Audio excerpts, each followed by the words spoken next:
today we're going to go over how to make this dress. This is my Aphrodite Dress Pattern. It is available for purchase and download at the link in my bio. It comes in sizes extra small through 3XL, and it comes in 3 different lengths. This dress comes in a midi, which is what I'm wearing, and then also a full length version. This dress pattern was made with a sheer corset, so on the outside you'll see we have exposed boning for lots of structure, and then we have structured cups as well as a full skirt. I do consider this more of an intermediate to an advanced sewing pattern, but we'll take it step by step in this video tutorial. Along with the video tutorial, you do have written instructions that come with the download of this pattern. Within those written instructions, you will see the printing instructions, which you can do this in 3 different formats. You can do AO, which is the large scale format, US letter, and A4, which is for at-home printing. Once you've printed out your pattern pieces, you will see they have cutting instructions for your fabric on the actual pattern pieces. So you can cut out your fabric and then meet me back here and we will start taking this step by step and sewing together.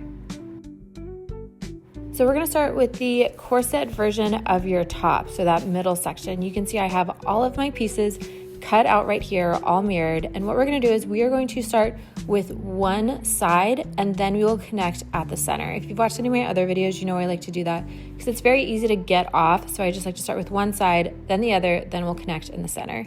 So we're gonna start out with our center back and our side back. Those are the 2 pieces that I have right here.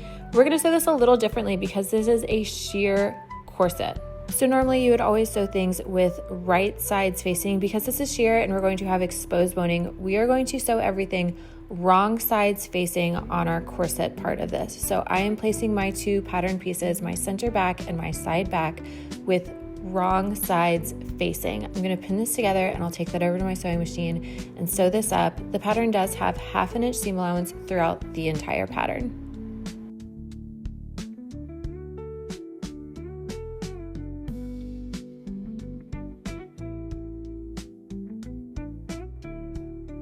Once I've sewn together my center back and my side back, you can see that's right sides facing. I know it's hard to tell with this fabric, but my seam allowance is on the outside there.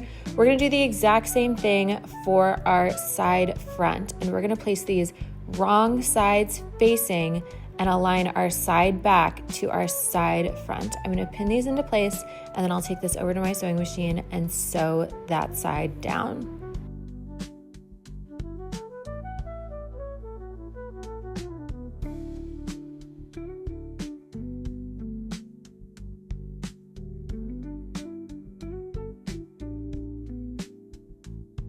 Now we're going to complete one whole side by taking our center front, and we're going to take this and place it onto our side front, again with wrong sides facing. So our seam allowance is going to be towards the right side of our corset again.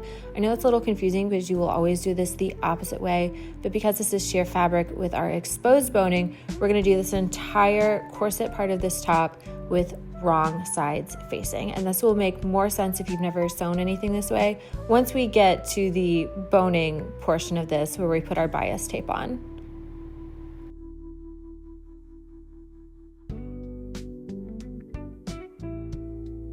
Now that I've done one whole side, I'm just going to repeat all of those exact same steps for my other side. Again, I do this so that you don't get off and you make sure you have 2 completely even sides.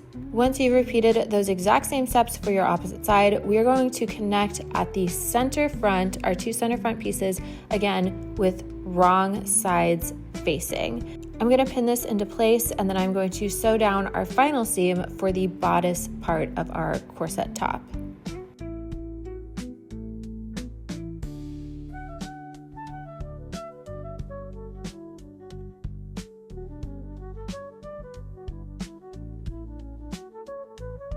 Now that we have our bodice all completely done, I'm going to trim off the seam allowance. Be really careful if you have sheer fabric like me. You do not want to cut the actual sewing or the seam. You're just trimming the seam allowance because we are going to put our bias tape over that seam allowance and you want to reduce that bulk. But I'm going to do this for each seam that we've just sewn, just trimming off all of that allowance.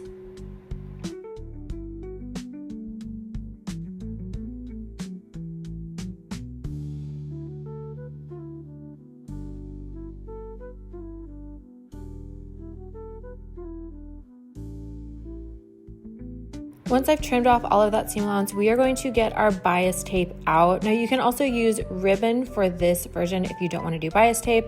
There are a couple different methods to do this. I'll show you the way that I do it, and then if you guys prefer another method, you are welcome to do that.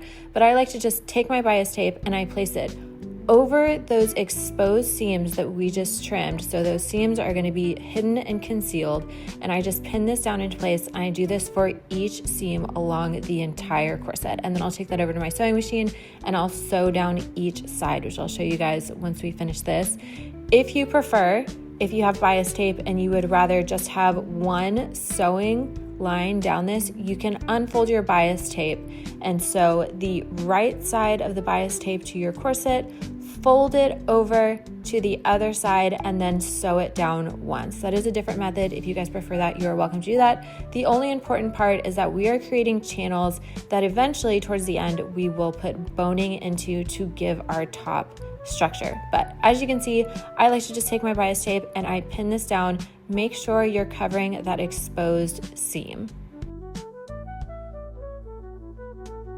And once you've done this to every single seam, I'm going to take this over to my sewing machine and I'm going to sew down the length of one side all the way down, and then I'm going to take this out of my sewing machine and I'm going to sew down the other side as you see. So now I've created a channel that my boning will go into, and we will add our boning after we've done the cups because I think it makes it a lot easier. But I'll show you guys. Now we have a channel that we will enter that boning into, and we will do this for every single bias tape that is covering our seams. Once we finish sewing our bias tape down to each of those seams, we're going to grab our bias tape once again. We're going to cover up those top edges. So you can see this is the right side of my bias tape. I'm taking that right side spacing and placing the edge of it to the top edge of my corset. Now don't worry about the ends on this because those will be covered way later. We're just going to take this and place them right side spacing, edge to edge to the corset. Pin that into place and then we will sew it down.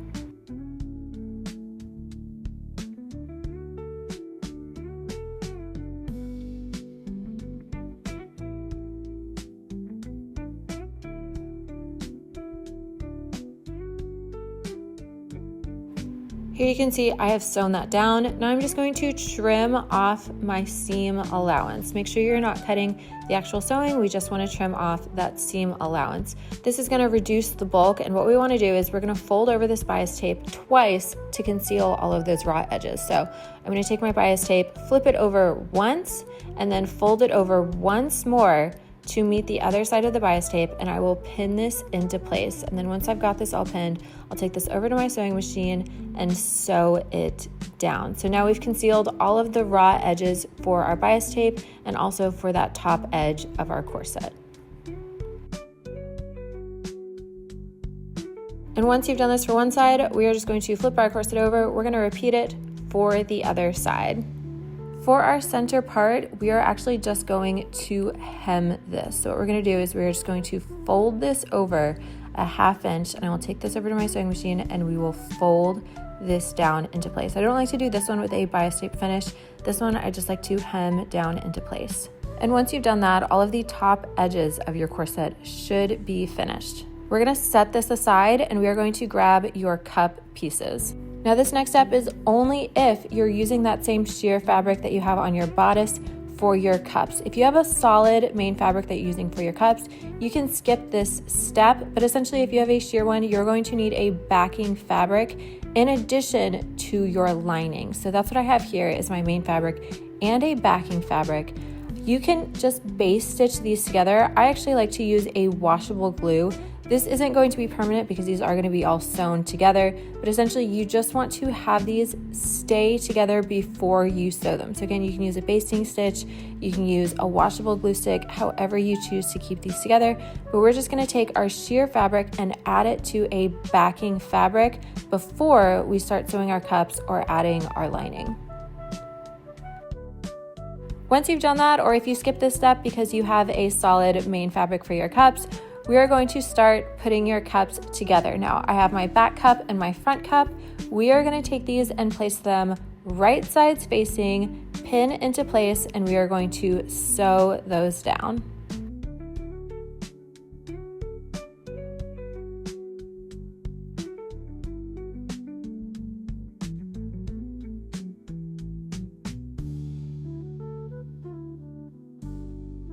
Once you've sewn those down, it will look like this. Now, it's really easy to get these cups upside down or confused for what is the small side, what is the large side. I like to take a pen and mark the bottom of my larger cup. So I know that this is the bottom. I know that that is the back cup, so that's where the larger part of my top cup that you see up the top is going to go. It's just going to help keep everything in line because you're going to have multiple cups and your lining. So this is just an easy step so you know what side is your cup.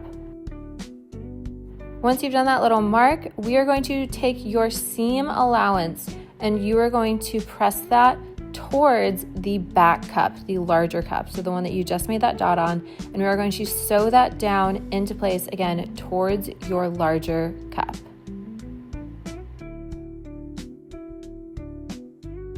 Once you've done this, we are going to add on our top cup. So again, this is the big side. I have that little dot. It's going to go along with the larger side of my top cup.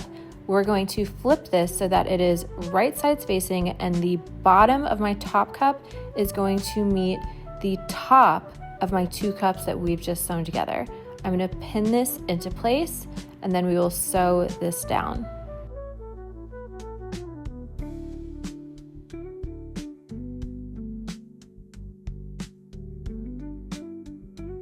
Once you've done this, similar to what we did with the seam allowance to our two bottom cups, we are going to take the seam allowance that we've just sewn and we're going to press it and sew it upwards towards the top cup so we can get that seam allowance nice and flat.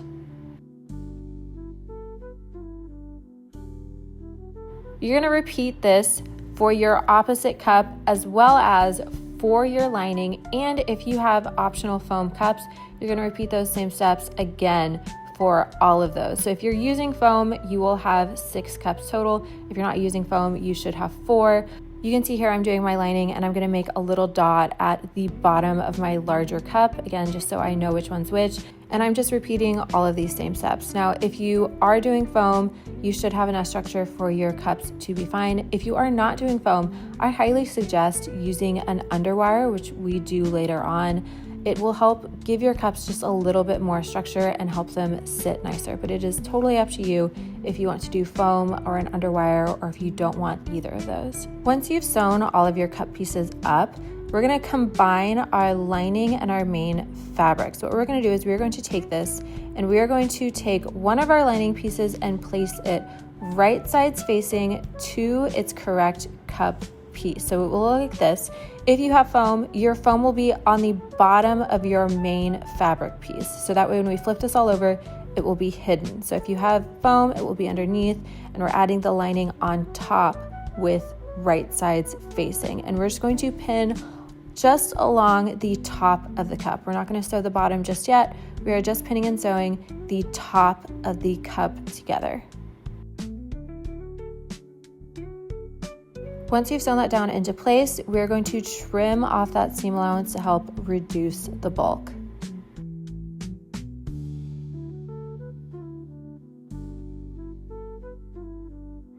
Then we're just going to flip this so that everything is right sides out. So you can see my lining is right sides out. So is my main fabric. If you have foam, it will be in between those two.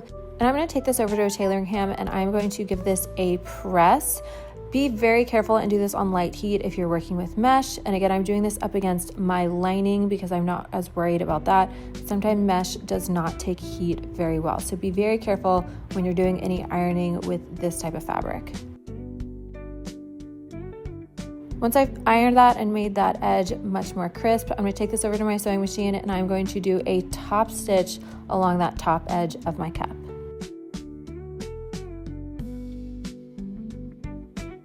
Once that's done, I'm going to sew along the bottom of my cup and I'm just going to do a base stitch for this. And we are just going to connect all of our layers. So if you have foam, it will also be in between there.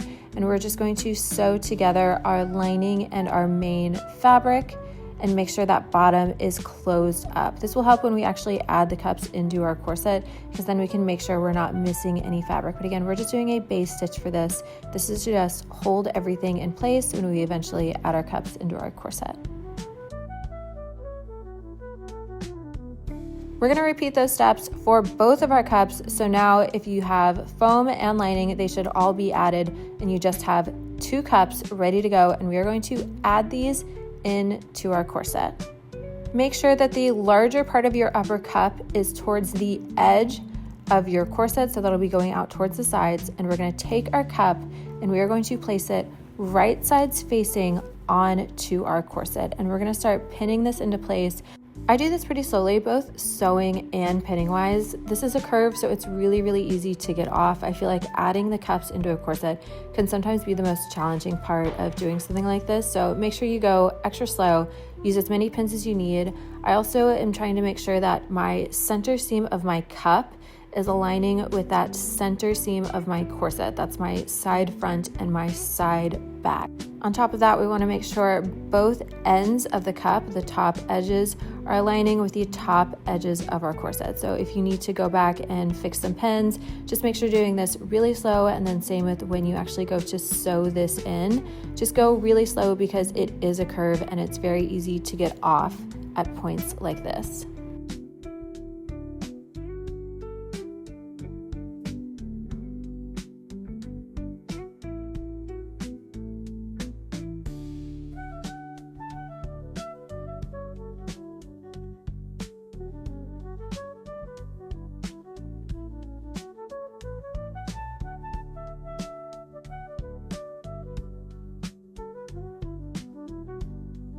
Now that I've got this all pinned into place, I'm going to take that over to my sewing machine and sew it down. So I've done that here, and I'm going to repeat this for my other cup just like we did on the other side. Now that I have both of my cups in, we're going to grab our bias tape and we're going to cover that raw edge where our cup is connected to our corset. So you can see I have my bias tape in my hand. We're going to unroll this and we're going to take the right side of the bias tape and take one of the edges and we're going to fold over one of those edges so that it meets itself, wrapping up that seam allowance. And I'm going to start pinning into place, and I'm going to go all along the entire seam allowance where that cup meets the corset, and we're just aligning that edge to the bottom of our seam allowance right here. And when I go and I sew this after I've pinned all of it down, I am only sewing the bias tape to this seam allowance. So we're not going past the seam allowance when we actually go and sew this. Again, this is one of those parts you want to go really, really slow. The cups can be the most difficult part in this, so make sure when you're doing this, you're going very slow so that it looks nice and neat once you've got this finished.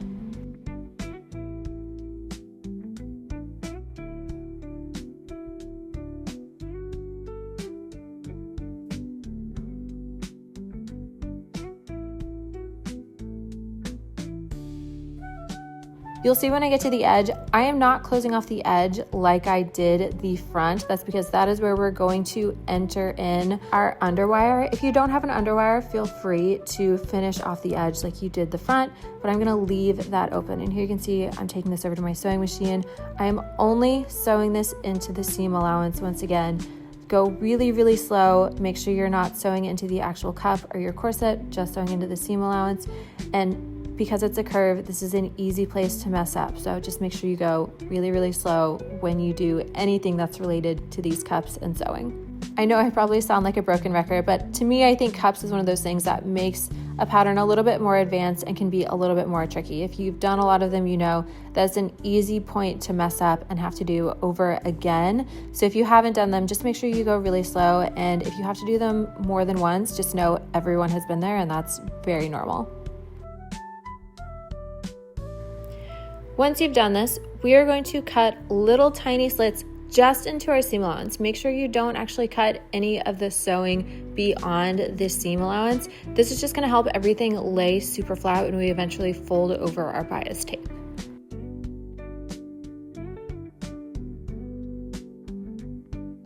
Once you've cut all of your slits into that bias tape seam allowance, we are going to flip everything over and we are going to fold our bias tape over once, concealing that raw edge, and then we're going to fold it once again, concealing the raw edge of the seam that is our cup connecting to our corset. So we're going to fold everything over twice, and then When I do this, I'll pin it into place, and then I go over this with a basting stitch, which I'll show you. And this, again, I like to go really slow when I do this. It's very easy to not get that seam allowance up underneath your bias tape, and because this is a sheer corset and we're working with mesh, we want to make sure this not only looks good from the inside but also the outside, because you are going to be able to see it. So you want to make sure that all of those raw edges are being concealed.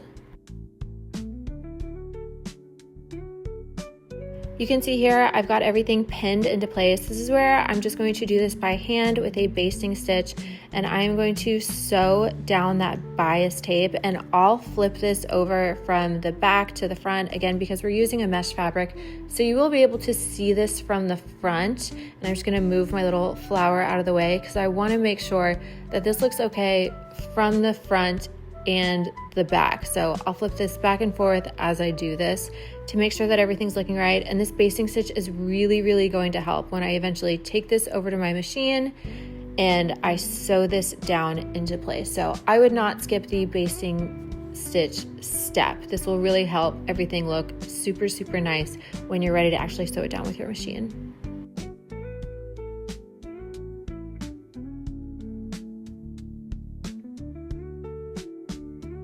Once I've hand basted this entire bias tape part into place, then I will take this to my machine and I'll sew this from the right side down into place, following along where I see I hand basted the bias tape down. And we will just sew that all the way along the bottom of the bias tape to get everything in place. Once I've done that, I'm just going to take my seam ripper and I'm going to take out that base stitch that I did by hand, and we have got our bias tape finished and we've got our open edge. So if you're using an underwire, you can go ahead and place this in now, and I'll repeat all of those steps for my other cup, and I will also add in my underwire if you're using an underwire for my other cup. Once your underwire is placed, if you're using it, we are just going to close up that top edge, our other edge, for our bias tape. So now you can see on this other side, we've got all of our raw edges concealed. I'm just going to take my tape, I'm going to fold this in once on itself and then once more, and I just like to do this part by hand. I don't normally do it by my machine, and I'll just go and I'll close up that bottom edge. And this is our last step for our cups, which I think are the hardest part, and now we will finish up the rest of our corset. Now that those cups are done and in, we are going to measure our boning that's going to enter into our corset. So I'm going to hold this up to all of our seams. Right now I'm starting with the back part of our seam, and I'm going to leave 3/4 of an inch from the bottom, and I'm going to cut 2 of these boning pieces. I'm going to do this for every single seam, making sure I leave 3/4 of an inch from the bottom so we have room for our seam allowance. Then I'm going to take tape. You can also burn your edges if you'd like to lightly burn them. And I'm just going to do this to the ends. This is going to help prevent our boning from poking out. And I'm going to do this at both ends, both the top and the bottom, for each of my boning pieces.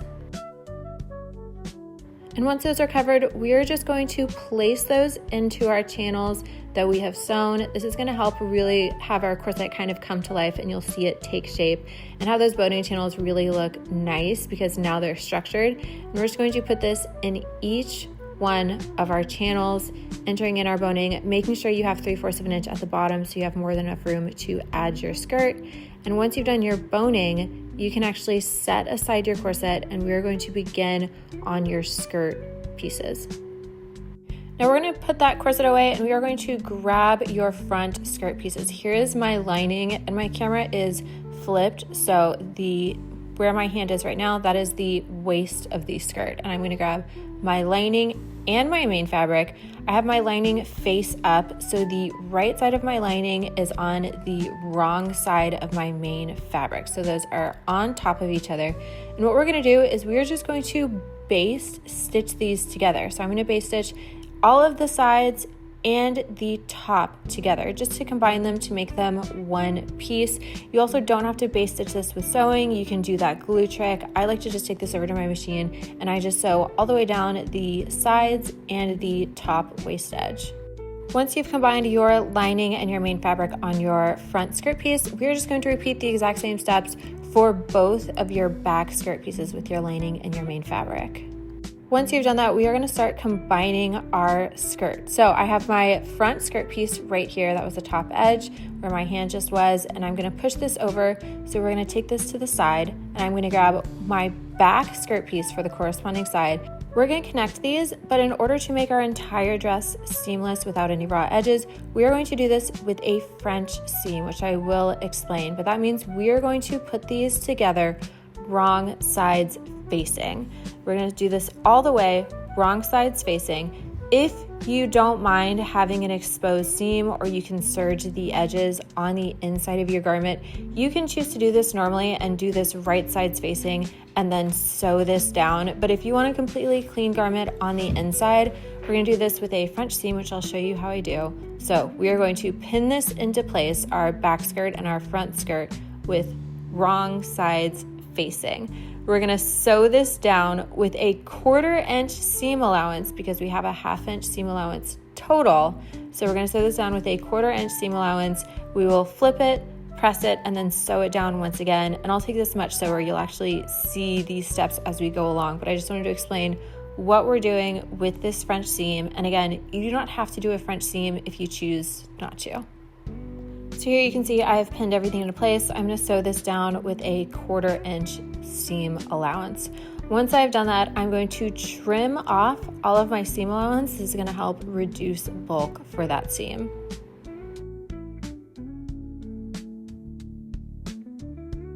Now that all that's trimmed, we are going to flip this so that it's right sides facing. And to help make this a little bit flatter, I'm going to give it a press on that seam. And we're going to do this all the way from the top waist edge of that skirt, which is where I'm at right now, all the way down to the bottom hem.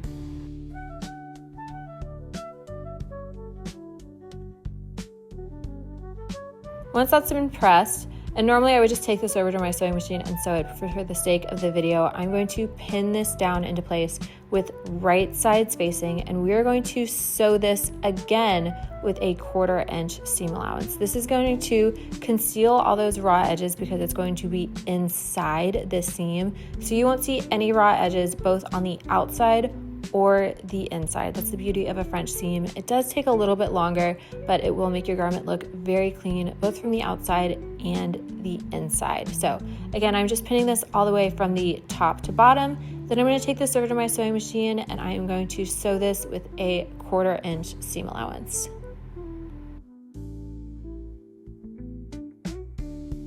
And once we've done that, we are just going to give this a nice press so it looks nice and flat. You can see it looks a little bundled right there. We're just going to get all of those wrinkles out and press that seam. You're going to repeat these steps for your other back skirt piece until you have your entire skirt sewn up. You just have that center back seam open. Now that your skirt's done, we're going to add your top on. So you can see this is the wrong side of my skirt, and we're going to sew up your top with a French seam just like we did your skirt. So we are going to sew these wrong sides facing. So I've got the wrong side of my top facing the wrong side of my skirt, and I'm going to pin this and make sure I align all of those seams. So my side seams of my skirt are aligned with the side seams of my top. The reason we're doing this with a French seam, normally we don't do a lot of French seams, but that is because things can be hidden with a lining so you won't see those raw edges. Because this is sheer, you're going to see those raw edges, and so we want to make sure that everything is concealed. So that's why we're doing these wrong sides facing, and just like we did the skirt, we'll eventually flip these over so that they're right sides facing, concealing all those raw edges. But for the first go around, I'm going to pin this into place, make sure all of my seams are aligning those side seams, and then I'm going to sew this together wrong sides facing with 0.25 inch seam allowance, a 1/4 inch seam allowance. Once that's all sewn up, just like we did with our skirt when we did those French seams, we are going to trim our seam allowance to help reduce that bulk, especially at the waist. Now we're just going to flip our dress so that the right sides are facing, and we are once again going to press this flat. Now do this on really low heat. Again, if you have mesh, it's very often it can melt or it can mess up your mesh, so make sure you're doing this on a low heat whenever you're doing any ironing for this type of fabric. But we are just going to press this seam flat, and then once we have that all flattened out with our iron, we are going to sew it up once more with the right sides facing with a 1/4 inch seam allowance. No, I did not pin this step. I just went ahead and took that over to my sewing machine and sewed it. So here I have already sewn these right sides facing, and I am again just pressing that seam to make it nice and flat. And now we've got all of our raw edges concealed, both on the outside and the inside of our dress. Once you're done connecting your skirt to your top, your dress should be almost complete. We've just got this back part, and we're gonna close up that center back and start on our zipper. Now I've got my zipper. You can see I'm doing pink just because I want you guys to see what I'm doing and it helps not blend into this, but I would suggest doing a matching zipper to your fabric. But what I've done is I've unzipped my zipper and I flipped it so that my teeth are facing away from the center back. I've also folded in those top edges, and now I'm just going to pin this into place all the way down my dress, and then I like to leave about 1 inch from the bottom, so I leave a little bit of a tail. And I'm just going to continue and pinning this all the way down, again with the teeth facing away from the center back, and just doing one side of my zipper for now. Once that's all pinned up, I'm going to sew it down using a zipper foot, and then I'm going to zip up my zipper. You can see I've done that here, and I'm just going to make a tiny mark with a marker or with chalk, and I'm just going to mark where my waist is so that when I do this on the other side, I know it's at the same. I'm also going to mark where I've ended my zipper. Again, we like to leave about 1 inch or so at the bottom. Then I'm going to unzip this, and I'm going to flip this again so that my teeth are facing away from the center back, just like we did the other side of our zipper, and I'm going to pin this into place. And when I do this, I'm going to make sure that mark that I marked is at my waistline for the other side of my zipper. This is going to help and make sure that your zipper is completely even and you don't get kind of a lopsided dress once you've sewn on your zipper and you zip this up. So just make sure that waist mark that you did when it was zipped up is reaching that waist mark when you pin your zipper, and then same for the very bottom. I'll stop right where I made that mark, and then I'll go and I'll sew this down on my sewing machine. Before you move on to the next step, make sure you zip up your zipper. You want to make sure everything is looking right before you move on and that everything's nice and even. And then we're just going to close up that bottom. To do this, I'm going to flip the dress inside out, and then I'm going to take those bottom pieces and I'm going to take that tail and push it out of the way because you want to sew right up underneath that tail. But I'm going to pin this together right sides facing from the bottom of that zipper, from where it stops sewing, all the way down to the bottom of my dress.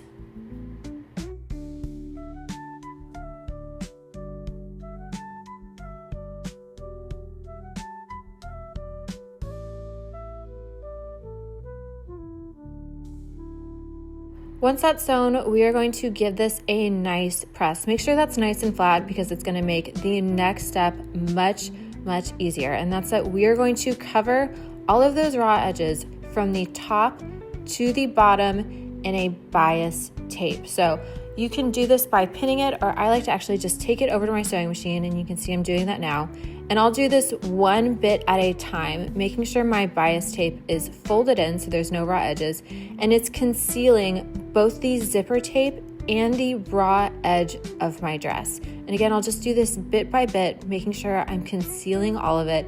And I'm going to do this all the way from the very top of my zipper down to the bottom of my dress on both sides, making sure that all of those raw edges are concealed. So again, that the inside of my dress looks nice and neat.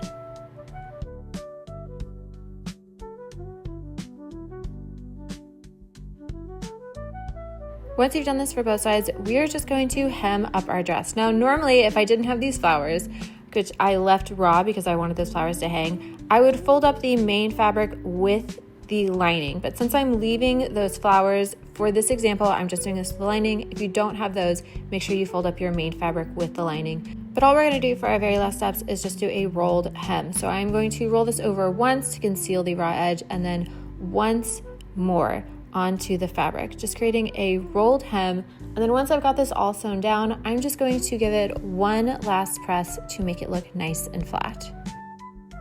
And that is the very last step in this dress. Again, let me know if you have any questions. I hope you enjoyed this tutorial. I hope you enjoy your new custom dress. Thank you guys, and make sure you follow along for the next pattern release.